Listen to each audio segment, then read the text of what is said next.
All right, welcome to section 5.3, the fundamental theorem of calculus notes. The fundamental theorem of calculus, if f is continuous on an interval, closed interval a to b, and capital F is our antiderivative of f on that same closed interval from a to b, then integrating our integral from a to b of f of x dx is capital F of b minus capital F of a. So what that means is we're going to integrate this just like we did before. We're going to take the indefinite integral, or if you still want to call it the antiderivative, I prefer that you don't, and find the answer like you usually would, but we're not going to put a plus c at the end. It's no longer needed because it's definite. It ends. If it's indefinite, then we do put the plus c on. If there's no bounds on our integral symbol right here, then we put on a plus c. Second, we're going to evaluate the top number, our upper bound in our function, our new integral function, and then we're going to subtract the lower bound, f of a, the bottom number on our integral. All right, so let's practice this. Let's say we want to integrate from 1 to 3 of x cubed dx.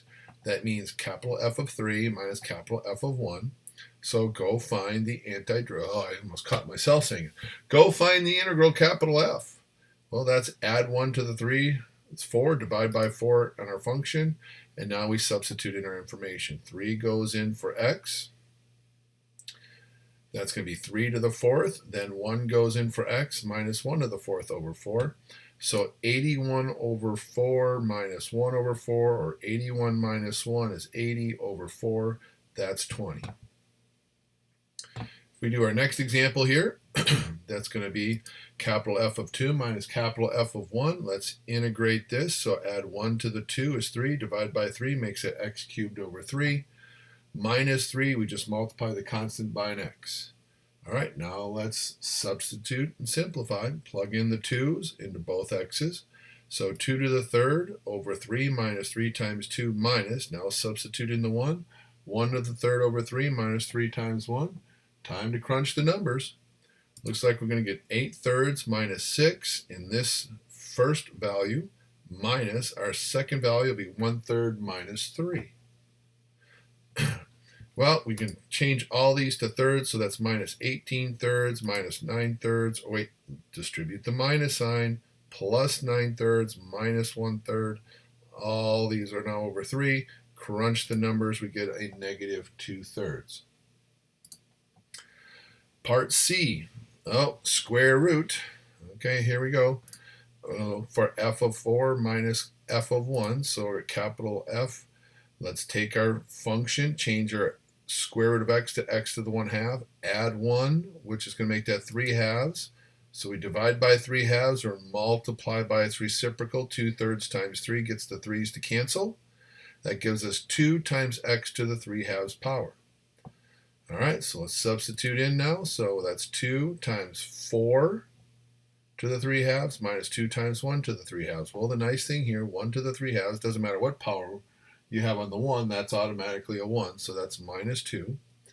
Here, we're going to break down the 4, call it 2 squared. I'm going to break it down for the following reasons.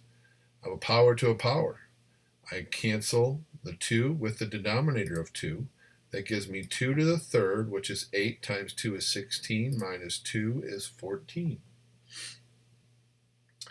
Let's see, we're going to integrate from 0 to pi over 4 of secant squared x dx. So f of pi over 4 minus capital F of 0. Let's see, secant squared. That is the derivative of tangent. So this is going to, capital F of x is going to be tangent of x. So now we substitute in pi over 4 and the 0 and to our tangent functions, and we subtract them. So the tangent of pi over 4 is 1. The tangent of 0 is 0. So 1 minus 0 is 1. Part E. Evaluate the integral from 3 to 6 of dx over x. So that's capital F of 6 minus capital F of 3. So think for a second here. If we tried to integrate 1 over x, that was the natural log of the absolute value of x for capital F of x, our antiderivative. So we plug in our 6's, and plug in our 6 and 3. You'll notice I did not use absolute value bars because my values for x are already positive, so there's no reason to put in absolute value bars. And let's see, so the natural log of 6 minus the natural log of 3, no, that's not our final answer. That minus of natural logs, that's our quotient rule. We can combine this together by dividing the 6 and the 3. So 6 divided by 3 is 2. So the best answer here would be the natural log of 2. All right, f, integrate from 1 to 2 of, holy cow, big ugly looking rational function here of dv. So that's capital F of 2, capital F of 1. We're going to subtract those. So let's see. I think what we need to do is let's split this up into two separate fractions. V to the third over V to the fourth will be 1 over V, plus V to the fourth can go into V to the sixth and leave us with V squared. And so 1 over V, that's like our 1 over X, so this will be equal to the natural log of the absolute value of V, plus add 1 to the 2 makes that 3, divided by 3 cancels the 3's. So it looks like we're going to get the natural log of the absolute value of V plus V cubed. Okay, let's substitute in. So now we're going to get the natural log of 2 plus 2 cubed minus our lower bound natural log of 1 plus 1 cubed. So let's see, 2 to the third is 8. Natural log of 1 is 0. That's a 1. So 8 minus, distribute that to here, 1, that's going to be 7. So our final answer is the natural log of 2 plus 7.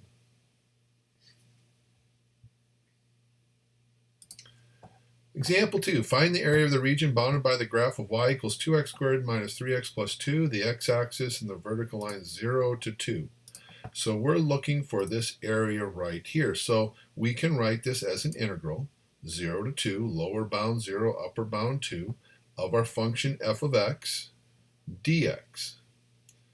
All right, so let's go ahead and integrate this. So add 1 to the 2, makes it 3, divide by 3, so 2/3 x cubed.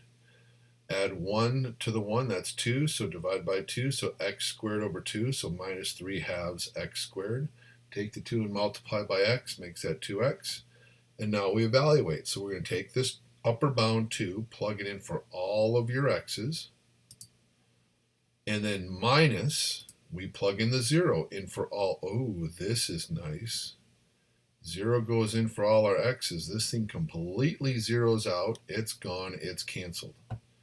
So you will have to show me that it's zeroed out, but then after that, it's done. It's gone.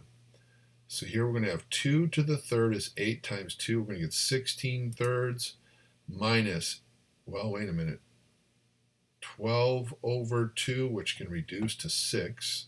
So minus 6, and 2 times 2 plus 4, that's a minus 2.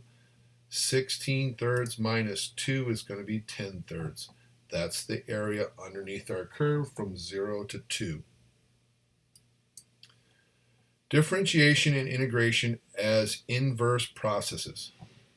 All right, so we're going to come back to this in part 2 so we can keep this short and sweet.